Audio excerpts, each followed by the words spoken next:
Yeah, I don't even think Bellator offered us media interviews for the Europe show, and they do for everything. They Yeah. run like a Monster Energy show in a field in Iowa. They're like, hey, you want to interview somebody? So this should show you about the level of promotion that we're seeing here. But we do have UFC 234 this weekend. And boy, is it a thin card after the top couple of fights.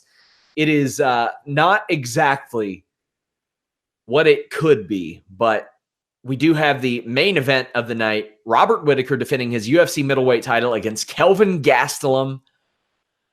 This is, at their heart, two guys who wanted to be welterweights. So I don't think that size is going to play a big role in this, Joe. You know, I've been a believer in Robert Whittaker for a long time, and I'm also a believer in Kelvin Gastelum. How do you see this one going?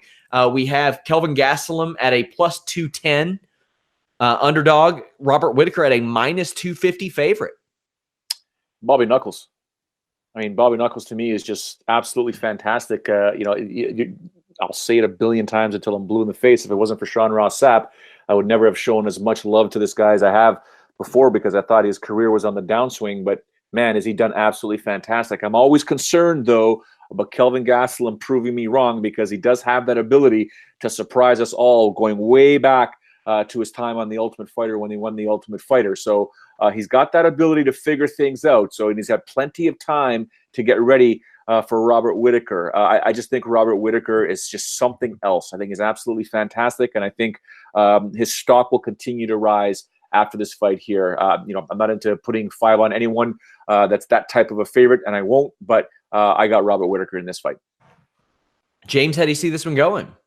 I like Whittaker here as well. Should mention right now, Whittaker minus 250, Gastelum plus 210. I remember when this fight was announced, I thought, wow, like Gastelum's, this is pretty surprising because he lost to Weidman not that long ago. I think it was last year. I think, like Joe said, Gastelum has been put in positions where he's not supposed to win, and he does.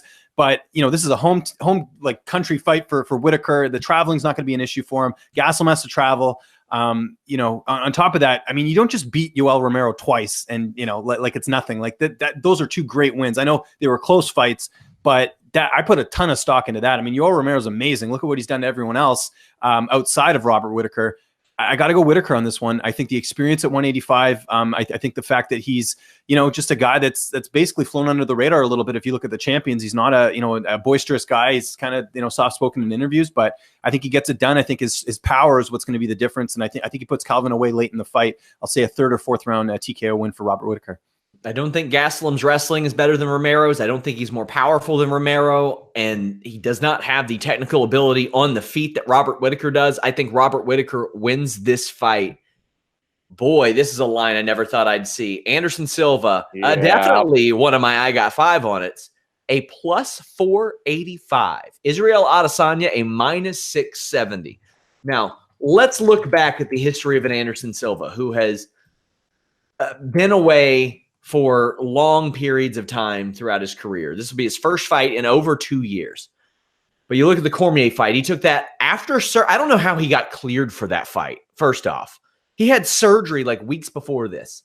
The Michael Bisping fight, you could argue that should have been stopped earlier. The Nick Diaz fight, he actually won that. He had a gruesome leg injury in the Weidman fight, which he wasn't winning anyway. And he wasn't winning the Weidman fight before he got KO'd anyway either. But you could kind of hang your hat on something for each of those.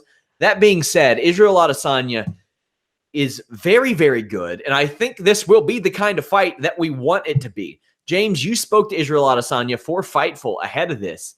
What do you think, and what's Israel's mindset going into this? Just confident, I see some people calling him arrogant, but I think, to be honest, I don't think he should have. I think he's above this fight, to be honest. I don't think Anderson, you look at his last fight against Derek Brunson. A lot of people felt Derek Brunson won that fight. Silva's had a layoff. Silva's getting up there in age. People act like Anderson Silva's the same guy that, was in his prime, and he's just not. He's not. And I know that he went to the decision with Cormier, but I think what people got to realize about that fight is because it was on short notice, I think Cormier just played it safe, needed to get the win. If he lost, imagine if Cormier lost that fight, how bad that would have looked. So, I haven't been that impressed with Silva. And, he's had fights that he should have won, like the Bisping fight. I mean, he gave that fight away. I am on the side of, and people will give me crap for this, but I'm on the side of that Adesanya is that good. I think people underestimate that win over Brad Tavares. Tavares was on a good winning streak heading into that fight, and Israel dominated him in that matchup. You know, and then he followed it up with finishing Brunson in the first round. So I'm expecting big things out of Adesanya. But like I've said many times in the show, is the value on Adesanya? Absolutely not. I mean, crazier things have happened in this sport. But look at this. Anderson Silva wins by submission, plus 2,000. Now, Silva's last submission win was back in 2010, so I can understand that. But, I mean, really, we don't know what Adesanya is like on the ground. I think if he's able to take Adesanya down, and I think he has an advantage there in the ground game. We haven't seen Adesanya really tested on the ground. Guys have tried to get into the ground, like Tavares and other guys, but it just hasn't happened. So to me, there is a clear path for Silva to get a win, but just knowing him and what he's all about, and, you know, trying to, you know, sort of live up to his style, I think we will see it stay standing. And I think Adesanya's striking is just, you know, on a different level in terms of what Silva's used to. I mean, Adesanya, I think, is faster. I think he's got more a style that Silva hasn't really faced before. So I'm going Adesanya in this fight. I don't know if he'll get like a first round, like highlight reel finish, but I think this could end up going the distance, but I see Adesanya taking it. I think he just, you know, because remember, guys, he was, you know, and people are like, how can you get a title shot after this? Well, the UFC gave him the backup spot for the title fight, but he said, you know what? I want to fight. I don't want to wait around. So give me someone, I'll fight him, whatever. And I'll, you know, then put me in, coach. But yeah, he was guaranteed a title shot, or sorry, the winner of this fight, or at least the backup. And instead he opted to fight Silva. So I like Adesanya in this fight. Well, the way that things often happen, we can't rule out the possibility one of these men compete for a title this Saturday. I mean, that's one of the reasons they're there, is to compete. And to be honest with you, I'm surprised the UFC doesn't have a third middleweight fight on deck to slide up to have one of these guys. Because say Kelvin Gastelum misses weight, then you've got a Robert Whittaker versus Israel Adesanya main event and nothing else of name value on this show. Maybe you can talk Anderson Silva into fighting Sam Alvey at light heavyweight or something like that. But if somebody misses weight on this show, it's a one-fight show. That being said, Joe, how do you think this Adesanya Silva fight goes? I think Anderson Silva is about to look into the mirror and see who he was, or the type of fighter he was 5, 6, maybe 7 years ago, and will wake up and be challenged in the middle of a fight, and you'll see almost a renaissance where he's like almost an awakening, where he realizes, I can't knock this guy out, and I don't know if Adesanya will be able to knock him out. Maybe he can. But it's good. I think it's going to be a back and forth battle for 15 minutes. Fight of the night, high level striking. Anderson Silva realizing, I'm in big trouble. I have to win this fight. And hopefully he realizes that he's fighting a young buck, and we all know speed kills. And I think speed, with Adesanya's speed, is going, and he's got precision too. Anderson has precision. He just doesn't have the speed anymore. So he's going to have to hide a lot of his techniques. I think Adesanya wins this fight here. I think it goes the full 15 minutes. I mean, I don't even remember the last time Anderson Silva took anybody down to the ground or even went for a takedown attempt. So in this fight here, I think Israel's going to push Anderson Silva. I'm not saying Israel's going to play it safe. He'll try and capitalize on his opportunities. But I think this one goes the full 15 minutes. And I think we're going to get a bunch of highlight reel techniques and just craziness in this fight here. For all of the close fights and the betting odds that were UFC Fortaleza, there are a ton of mismatches on UFC 234. Some of, actually, maybe the most I've ever seen. One of those is not Ronnie Yaya and Ricky Simone. Plus 105 for Ronnie Yaya, minus 125 for Ricky Simone. I got Yaya here, Joe. Yeah. I like Ronnie Yaya. I think Ricky Simone is very good, but I think that Ronnie Yaya is just incredibly underrated. He has won 7 of his last 8 fights. When you look at it, he's got 1 win in his last 9 fights. You go back to 2012, nobody has finished him. Actually, go back to nobody's ever finished him in the UFC, period. He hasn't been finished since the WEC days. There is always the discussion of cage miles. This isn't the same Ronnie Yaya that was around back then that I was looking at and saying, like, oh, maybe he's a featherweight, bantamweight contender at like 25, 26 years old. But I think Ronnie Yaya could still get it done. I think that he has the ability to possibly be similar at the lighter weights as Damian Maia at the heavier weights, although he's still a far cry from that. What do you think about this one, Joe? Yeah, I mean, I'm going with Honey Yaya in this fight here. I mean, Ricky Simone, former Titan vet, so I've always got, you know, a special place in my heart for guys like that. But I think he will put the pressure on Honey Yaya, but he's one mistake away with a guy of that caliber from getting your neck choked, right? He's just that good. Honey Yaya, like you said, is if he's like a Damian Maia, he's that knuckleballer. You just got to be very, very careful. If Ricky Simone can use his footwork, be smart, and punish Yaya from the outside, uses angles, he might be able to pull off a decision here. I don't know if he'll be able to get the knockout because Hani will not put himself, I don't think he'll put himself in that position to get his chin rattled that way. But at the same time, Hani Yaya gets one hold of Ricky Simone. It's going to be a long, long night for Ricky. So I'm going to go with Hani Yaya on this one. James, how do you see this one? I like Yaya as well. I was looking at the Yaya wins by submission prop plus 219. That's not bad. You know, because I think well, because Simone, you know, I know his loss was in Titan. I'm trying to remember, was it a finish or was it a? I just got to look it up here. But that Yaya line, that might be a rare prop bet that I put 5 on. Just he actually Simone lost by submission in Titan. I remember that. That was the Anderson Dos Santos fight back in 2016. So it's possible. But yeah, I haven't really been that impressed with Simone, to be honest. And you look at Yaya, he's got the experience. You know, he's a guy that you know, has some good wins. Like you know, and if you look at sort of the guys he's fought, I think this is just a great opportunity here to take an underdog. And you know, Simone may be great, but I don't know if he's there yet. So give me Yaya by submission by plus 219. I'll take that. Well, there are a lot of underdogs that you all can take on this show, and we're not going to devote too much time to any one of these fights because, quite frankly, they don't matter very much. But you did speak to Nadia Kassem, who is a plus 225, Montana De La Rosa at minus 265. Anytime you've got women in a young division and you've got a line that deep, I'm like, okay, maybe worth it. But what did you gain from your conversation from Nadia, and how do you think this fight goes, James? I think the line's right where it needs to be. Actually talked to Montana as well. That'll be out this week. But Nadia, you have to remember she's coming up from strawweight, so she's going to be at flyweight for this fight. She hasn't fought since November of 2017, and even then, that win was over Alex Chambers, which you know, not a great win, to be honest. And Montana just has so much experience. Like, you look at her record and you think, oh, great, she hasn't really panned out that well. But I mean, she's fought Mackenzie Dern, she fought Cynthia Calvillo. Like, people forget that before Tough, Montana had a lot of experience having fought in LFA and other promotions. You know, and her only, you know, her last loss, like, it's not technically her last loss because they don't count the Tough fights, but it was to Nico Montano. And I think that's a fight that if that happened now, I think Montana would be a lot more competitive. Exactly. Yeah, there you go.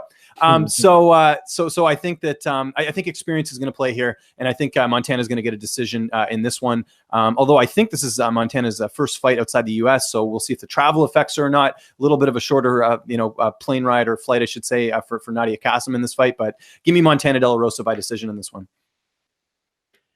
Joe, any thoughts? Lando Venata? Well, I'm talking about this fight in particular. Oh, this fight here. Okay. Yeah, run through the odds of all the fights. Yeah, I mean, it's tough to say because, you know, Montana, like James said, people are thinking that her career hasn't panned out the way it should. She's tough as nails. So is Nadia. Like, let's be honest for a second. This is going to be a good scrap. But I do want to, you know, echo what you mentioned right before you threw to this fight, Sean. A bunch of fights that nobody cares about. Do you know what I'm saying? Like, you want people to care about your cards, especially a pay-per-view card. Other than really Sam Alvey from the North American market, you got to be a hardcore fan to know who Rani Yaya is. I don't know a mainstream fan that knows who Hani Yaya is. I'm not going to lie to you. Okay, they might know who Sam Alvey is. Okay, other than that, pay-per-view. We've got several other fights. Sam Alvey at plus 120, Jim Crute a minus 140. For me, Alvey, there's always a little bit of value there anytime there's a plus next to him. James, how do you think this one goes? Yeah, I like Crute in this fight, but you can't ever count out Sam Alvey. It's one of those situations where the value clearly is on Alvey in this fight. You know, he is taking this on short notice, but you know, he's done crazier things in his career. It seems like every time you know, they have one of these Australian prospects, they fall short against a veteran. You know, we saw it with Tyson Pedro, saw it with Tai Tuivasa. So hopefully Crute doesn't fall in that category, but I think Crute should win here. You know, just younger, more explosive. I think he is sort of the future, and that's why he was supposed to fight. Who was he supposed to fight originally? Alvey's a late replacement. Who was he supposed to fight? It was Ryan Spann. So this is actually in some ways a tougher fight than Spann. But yeah, I like Jim Crute here for sure on the main card. First fight of the main card. Joe, quick pick for this one. I'm not going against Sam Alvey. James, come on. I like it. We're going to run through quick picks for the rest of the card. You have Devontae Smith minus 240, Dong Hyun Kim plus 200, Joe. Dong Hyun Ma. Yeah, he changed his name. Oh, yeah. My bad. My bad. I like this fight, though. I think it's going to be an exciting fight, but I'm leaning towards Devontae Smith in this one. Yeah, as am I, James. Yeah, he's the future of the sport. Funny story about this. So he thought he was fighting Dong Hyun Kim, the welterweight, when he got the fight. And he there's this funny story when I spoke to him where he talked to Mark Montoya, his coach. He's like, "Look, I know you guys are confident in my abilities here, but have you seen how big this guy is? He fought Tyron Woodley. There's no way I'm that big." So, Devontae here. I've said this many times, even when he was on Contender Series. This guy is the future of the lightweight division. Just so talented. Great personality. I think this is going to be another impressive performance from him. Maybe not a first-round finish, but he'll certainly get the job done here. I'm really high on Devontae Smith. UFC is going to be able to build a very nice highlight reel of guys who have come from Contender Series before long. That show has been a resounding success. You also spoke to plus 255 Austin Arnett. He's facing Shane Young, a minus 310. That line is shifting a little bit as I see, though. James, your thoughts? Austin Arnett's a live dog, in my opinion. A lot of people counted him out in his last fight against Banaday. What did he do? He went out there and pulled off the upset. He could do it here too. He's really got nothing to lose. This was a guy that basically was going to get cut from the UFC. He had a short notice opportunity in his last fight, took advantage of it, won. Now he's back. Shane Young, this is in his hometown, his home country. I mean, he's really got nothing to lose here, Arnett. So that's a dangerous thing when you're fighting a guy like Shane Young. And I actually spoke to Shane Young as well.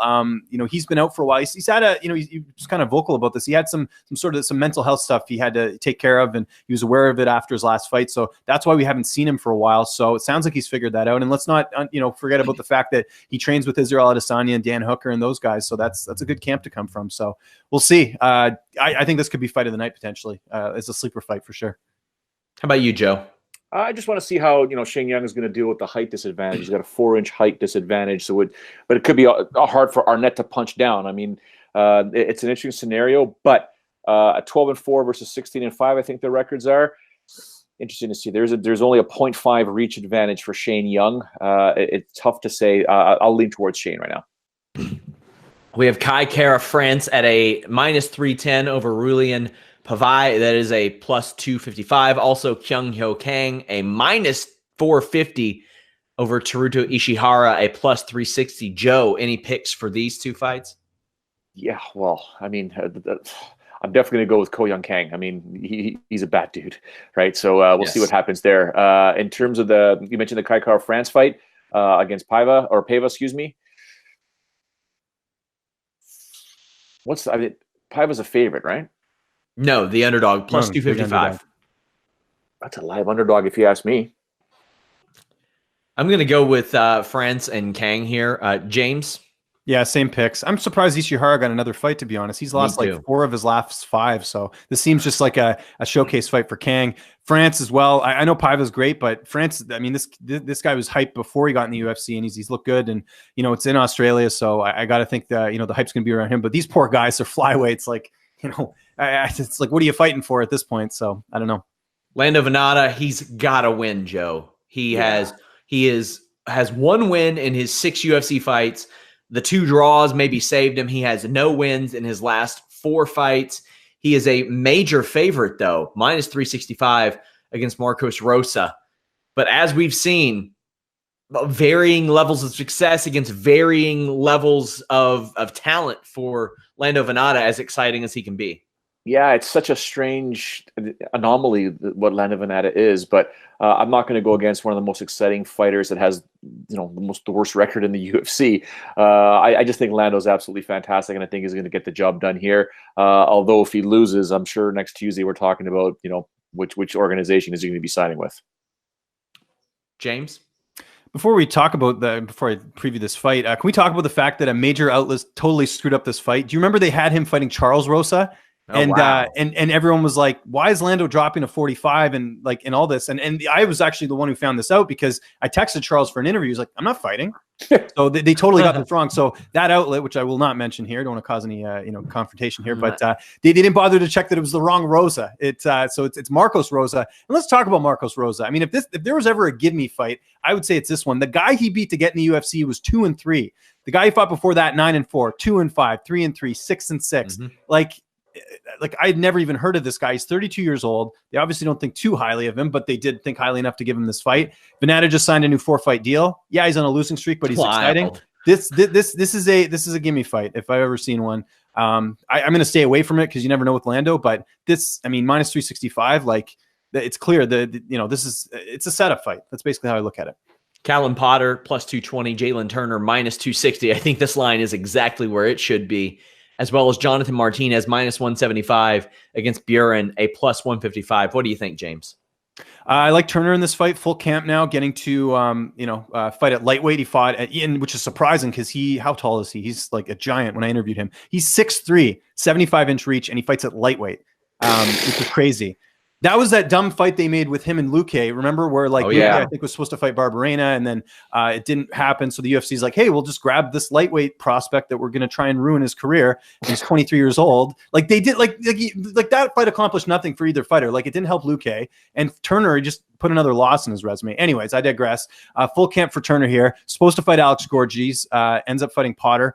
I like Jalen here. I think he's really that good. 23 years old. He's a huge welterweight, like I mentioned, or sorry, lightweight, I should say. I like him in this matchup. And then as far as the opening fight, Martinez and Buren, there could be some value on Buren. Martinez, doesn't have as many fights. Didn't look great in his debut. I know that was short notice as well, but I'll go Martinez, but value there for sure is on Buren. And I think Turner, like I said, takes care of Potter. Joe, your quick picks on these last two. I'm going to go with Turner as well, but I'm going to go with Buren. I think he's going to pull off the upset here.